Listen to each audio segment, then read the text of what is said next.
사도신경으로 신앙 고백하심으로 3월 18일 화요일 아침 예배를 하나님께 드립니다. 나는 전능하신 아버지 하나님, 천지의 창조주를 믿습니다.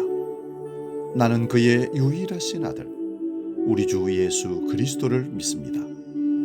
그는 성령으로 잉태되어 동정녀 마리아에게서 나시고 본디오 빌라도에게 고난을 받아 십자가에 못 박혀 죽으시고 장사된 지 사흘 만에 죽은 자 가운데서 다시 살아나셨으며 하늘에 오르시어 전능하신 아버지 하나님 우편에 앉아 계시다가 거기로부터 살아있는 자와 죽은 자를 심판하러 오십니다. 나는 성령을 믿으며 거룩한 공교회와 성도의 교제와 죄를 용서받는 것과 몸의 부활과 영생을 믿습니다. 아멘.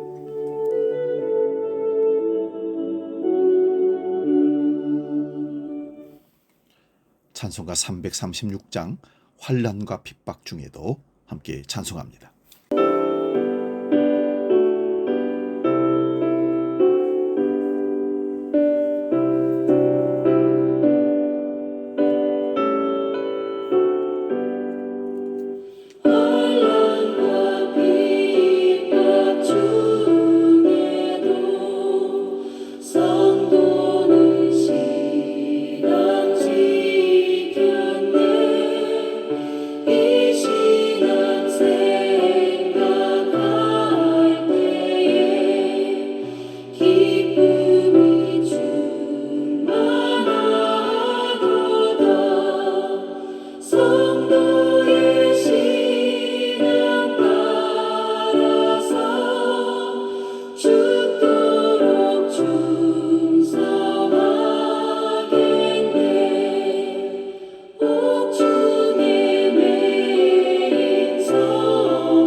오늘 아침 우리에게 주시는 하나님 말씀은 신약성경 마가복음 1장 14절에서 20절의 말씀입니다.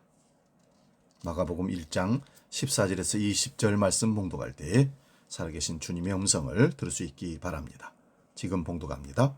요한이 잡힌 후 예수께서 갈릴리에 오셔서 하나님의 복음을 전파하여 이르시되 때가 찼고 하나님의 나라가 가까이 왔으니 회개하고 복음을 믿으라 하시더라. 갈릴리 해변으로 지나가시다가 시몬과 그 형제 안드레가 바다에 그물 던지는 것을 보시니 그들은 어부라. 예수께서 이르시되 나를 따라오라. 내가 너희로 사람을 낚는 어부가 되게 하리라 하시니 곧 그물을 버려두고 따르니라. 조금 더 가시다가 세베대의 아들 야고보와 그 형제 요한을 보시니 그들도 배에 있어 그물을 깁는데 곧 부르시니 그 아버지 세베대를 품꾼들과 함께 배에 버려두고 예수를 따라가니라. 아멘. 봉독한 말씀으로 소명받은 사람들, 이런 제목으로 말씀의 은혜를 나눕니다. 소명, 즉 콜링이란 어떤 일을 하도록 부르심을 받는 일을 말합니다. 소명은 꼭 교회 일에만 관련된 것이 아닙니다.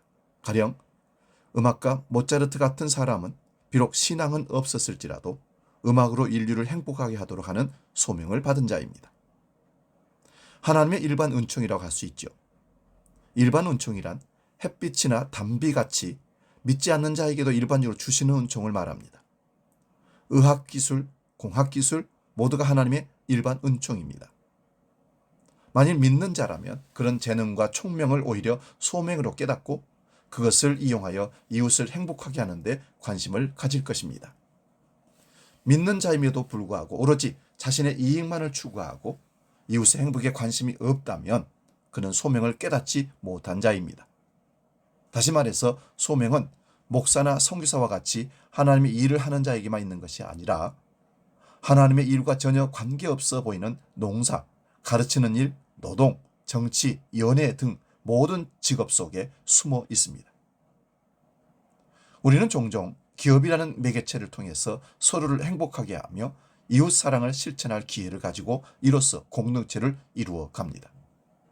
따라서 믿음 안에서 소명을 제대로 의식하는 자는 자기 직업을 통해서 오로지 자기 이익만을 추구하지 않습니다. 그것을 통해서 이웃 사랑을 실천하며 봉사하려는 의지가 생길 것입니다. 소명의식이 전혀 없이 직업에 임하는 자들을 보면 참으로 안타깝습니다. 더구나 교회 사역자가 그럴 때는 더더욱 슬픕니다. 소명을 의식한 자라면 하나님께 지혜와 총명을 그리고 지식을 구하라. 장사 잘 되기만을 기도하지 말고 자기 직업을 성실하게 감당하기 위해서 지혜와 지식을 구해야 합니다. 마가복음은 베드로의 증언을 마가가 기록한 복음서로 로마 교회 교인들을 대상으로 써진 성경입니다. 마가복음의 기록 목적은 시작 부분에서 밝힙니다. 하나님의 아들 예수 그리스도의 복음의 시작이라고 말입니다. 회개해야 복음을 믿을 수 있고 가까이 다가온 하나님 나라에 들어갈 수 있습니다. 복음에 대해 알리는 마가복음을 시작하면서 세 부류의 사람들이 나타나고 그들의 소명에 대해서 알려줍니다. 세례 요한은 예수님의 길을 예비하는 사명을 주어 하나님 보내신 사자라고 말씀합니다. 예수님의 소명에 대해서는 세례를 받으실 때 하나님이 직접 말씀하십니다. 너는 내 사랑하는 아들이라. 내가 너를 기뻐하노라. 11절에 말씀합니다. 그리고 성령님이 곧 예수님을 광야로 몰아내십니다. 이렇게 세상으로 보내심을 받으셨습니다. 그래서 십자가에까지 가시는 것입니다. 인류와 세상을 위해 죽기 위해 예수님은 이 땅에 오셨습니다. 제자들도 소명을 받았습니다. 세례 요한과 예수님은 하나님이 부르셨는데 제자들은 예수님이 직접 부르셨습니다. 베드로와 안드레를 보시고 따라오라고 부르시자 그들이 곧 그물과 배를 버려두고 따랐다고 16절에 18절에 기록합니다. 또한 야고보와 요한도 예수님이 부르시니 아버지와 배를 버려두고 예수님을 따랐다라고 20절에 말씀합니다. 부름받은 제자들은 복음 전파의 사명을 받았습니다. 17절을 보십니다. 내가 너희로 사람을 낚는 어부가 되게 하리라. 나중에 예수님은 12 제자를 세워 전도하게 하시고 제자들이 나가서 회개하라고 복음을 전파하게 하셨습니다. 회개해야 복음을 믿고 구원을 받을 수 있습니다. 부름받은 사람은 바로 이런 사명을 가지고 하나님 나라에 기여하게 됩니다. 이제 이렇게 소명을 가지고 주어진 사명에 충실한 사람들에게 어떤 결과가 있을까요? 14절에 보니까 세례 요한은 사로잡혔다고 기록합니다. 예수님도 결국 사로잡히실 겁니다. 그러면 제자들에게는 어떤 결과가 있을까요? 이제 오늘 우리의 몫이 남아 있습니다. 예수님을 따르는 길에 고난이 많고 희생이 따를 것입니다. 그리고 하나님의 나라가 임하여 든든히 서게 될 것입니다. 고난을 감수하고 희생할 만한 가치를 발견하셨습니까? 그랬다면 바로 그 사람이 예수님의 제자입니다. 마가복음이 그 과정을 보여줍니다. 곧 그물을 버려두고 아버지도 버려두고 예수님을 따랐던 제자들처럼 우리도 소명을 받았으니 제자들처럼 결단할 수 있기를 바랍니다. 우리 앞에 그 길을 따른 자들의 인생이 놓여 있습니다. 우리가 이 소명을 쫓아 주님을 따르는 순종의 삶을 살아갈 수 있기를 축원드립니다. 기도하겠습니다. 예수님을 세상에 보내신 하나님 아버지, 하나님 나라에 불러주신 은혜를 감사합니다. 은혜를 입어 복음을 믿은 소명자로서 예수 그리스도가 전하신 하나님 나라의 복음을 숙지하고 우리 삶의 현장에서 우리 이웃들에게 동료들에게 전하게 하여 주옵소서. 이제 주기도로 기도합니다. 하늘에 계신 우리 아버지, 아버지 이름을 거룩하게 하시며 아버지의 나라가 오게 하시며 아버지의 뜻이 하늘에서와 같이 땅에서도 이루어지게 하소서. 오늘 우리에게 일용할 양식을 주시고 우리가 우리에게 잘못한 사람을 용서하여 준 것 같이 우리 죄를 용서하여 주시고 우리를 시험에 빠지지 않게 하시고 악에서 구하소서. 나라와 권능과 영광이 영원히 아버지의 것입니다. 아멘.